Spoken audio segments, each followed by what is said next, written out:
Hi, you've clicked on to today's tropical tidbit for Wednesday. Today is June 1st, the first day of the 2011 Atlantic hurricane season. And would you believe it, we already have two tropical disturbances to track. The first one is down here in the Southwest Caribbean, which we've been tracking for several days now. The second one is a little bit of a surprise. Invest 93L rapidly approaching the East Florida coast this morning. This was actually a mesoscale convective complex over the northern plains and New England just 3 days ago. It came off of New England and lost its convection, but the residual circulation moved over the Gulf Stream, and over those warm waters, convection developed and allowed the circulation to tighten a little bit, and we got one of those small systems that will sometimes develop from old mesoscale convective complexes that develop over land. One of those rare cases, it found a sweet spot in the upper level winds here. You can see a little bit of anticyclonic curvature to these cirrus clouds. If we zoom in on this a little bit, we can see that the convection is going off here. There's probably a little bit of a circulation right under the northeast side of this convective blob. There's a little bit of a trailing trough in the surface winds here that you can see. It's leaving behind a little bit of a residual over here, so it's not quite as organized as it could be, but you can see the anticyclonic curvature of the cirrus clouds aloft, and this is bringing a good batch of rain to northeast Florida, and it's basically a little miracle baby here coming into Florida, something that we didn't really expect. The models did not see this at all. Even the high resolution NAM did not really pick up on this, and none of the models initialized it very well.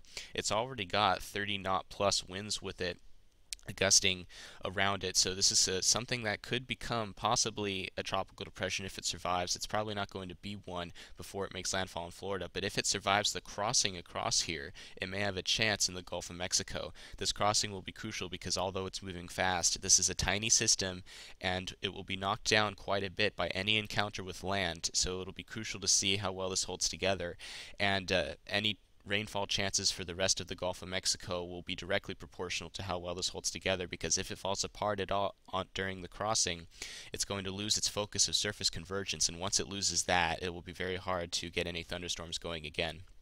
These are the models for it. The BAM suite is basically all we have right now. We've got a few GFS ensemble members in here keeping it with the surface steering flow going southeast even farther. The BAM models curve it just south of the North Gulf Coast, eventually making it to Texas and moving right around this ridge here as the days go by, moving in just southwest of Houston. This would be great news for some of the North Gulf Coast residents, especially Texas, if it survives the crossing, bringing some rain to very drought-infested areas that really need it really bad. This is the upper level winds map. Here's the subtropical jet stream. This is the upper low southwest of Florida now that's backing west-southwest, and this is a very cool situation meteorologically. You've got the ridge up here. We have an upper level low backing west-southwest in a situation where it's ventilating both the Caribbean here and the southeast United States coastline, and we have a tropical disturbance in both locations. This is a classic situation, and we're actually getting tropical development, or an attempt at it, on both sides of the upper low, which is very cool to see. And this upper low backing west-southwest will continue to give semi-favorable conditions to both of these areas over the next few days. This will actually find a sweet spot and continue hugging that sweet spot all the way across here, across the North Gulf coastline, which will allow it to have a chance if it holds together across the crossing of Florida. And the jet stream will continue lifting north over here, allowing this disturbance as it comes north to encounter lower wind shear, which is finally starting to lower this morning as it heads north, giving it a chance to develop as well. Now, regarding this Caribbean system, I want to show you the satellite again. The circulation, what little there is right in here. It may or may not be closed right now. San Andres Island, which is the property of Colombia, right around here, just east of Nicaragua, was reporting west winds for about 6 hours last night. Those winds have since switched to north-northeast again, but there is still rotation evident in the low-level cloud deck on the satellite imagery in here. And this low pressure has been labeled on the surface map at 1008 millibars. This will be slowly drifting north-northeast with time over the next 48 hours or so.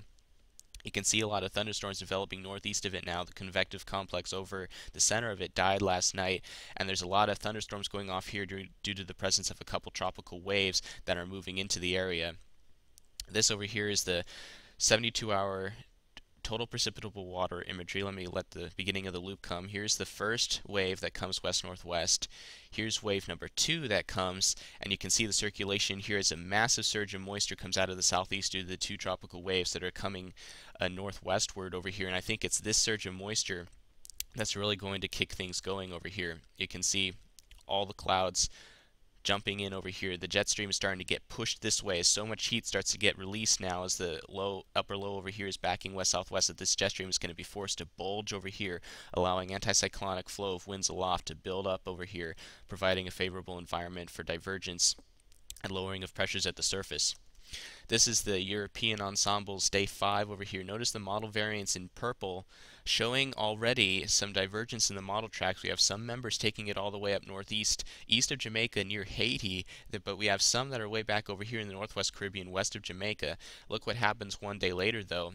The ensemble variance starts to focus a lot more. See the bright pink bomb showing up in here, indicating that a lot of ensemble members are developing the system strongly west of Jamaica. This also supports the idea that this would be weaker if it heads northeast right away, stronger if it curves back west in here, because this is where the more favorable conditions will be and a more favorable setup for strengthening. Here's the 24-hour European on the operational model.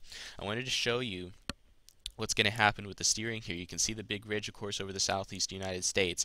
Here's that tropical Atlantic ridge I've been talking about, this trailing trough in here. The trough split's going to be in here. This low, initially, is probably going to move north-northeast in the general direction of Jamaica because, again, with this trailing trough, the general flow around this tropical ridge is out of the southwest, and will be taking this in this general direction initially. This trough up here has not dived down into the northwest Atlantic yet. This flow though will be taking this northeast initially. If we move out to 48 hours, you can see the trough starts to come down, and as this trough split starts to back away over here, this trough will start to diffuse, this ridge will start building in a little bit stronger, and I think this is going to make a move northwest with time over here, eventually moving south of Cuba, and then eventually this trough will come down and curve this out to sea at some point. That's what I think the most likely track is right now. It comes up towards Jamaica, curves a little bit northwest, and then curves up, sort of making an S-like pattern.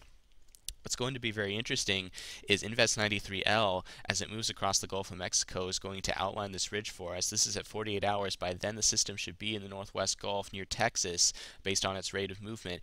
As it curves up, it's going to show us exactly where the boundary of this ridge is in 2 to 3 days, by Friday and Saturday. And that's going to be very interesting to see, because it'll give us some sort of a clue as to how far east this ridge is and how likely it will be to catch this and bring it farther west. And that's going to provide us with a great clue for the forecast challenge. So we'll have to watch both of these systems. This system will be watched for rainfall potential for these folks in here, and possibly even the Gulf of Mexico, the Florida region. If this gets brought far enough northwest before curving out, it could possibly bring some rainfall to these folks. 93L will be also watched as it comes across for rainfall for the North Gulf Coast, and Florida, starting right now, is getting rain in the northern half of the state, which is great news for them. So we will continue to watch the situation develop. Things are going to start happening with this system over the next couple of days. By tomorrow, we'll see it start winding up, and we'll see if this survives as it crosses. Lots of activity going on for the first day of the season. We'll continue to monitor it all here. Alright, that's it for today. Thanks for watching.